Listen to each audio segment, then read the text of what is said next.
আপনি কি জানেন, একদিন রাস্তায় এক আন্টিকে জিজ্ঞাসা করলাম কয়টা বাজে। আন্টি বলল বলবো না। আমি বললাম কেন? আন্টি বলল আরেকদিন যে কোনো জায়গায় দেখা হলে জিজ্ঞাসা করবে তাই।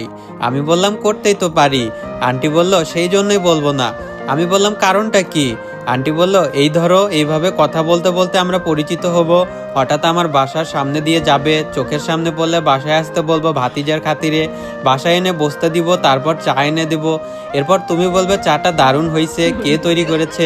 আমি বলবো আমার মেয়ে। তারপর তুমি বলবে দেখি আপনার মেয়েকে, এত ভালো চা যিনি বানান তাকে একটা ধন্যবাদ জানাই। তারপরে হাই হ্যালো এইসব হবে, কিছু কথাবার্তা হবে। তারপর মাঝে মাঝে আমার বাসায় আসতে থাকবে। একসময় ভালোবাসা হবে, তোমার মিষ্টি কথায় আমার মেয়ে তোমার প্রেমেও পড়তে পারে। একসময় বিয়ের জন্য প্রস্তুত হবে, আমার কাছে আমার মেয়েকে চাইতে আসবে। তারপর আমার মেয়ে বলবে আম্মু রাজি হয়ে যাও। বলো তো আমি তখন কি চিন্তা করব?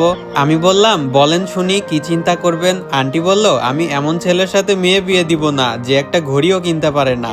এটা শোনা মাত্র তো আমি বেহুশ।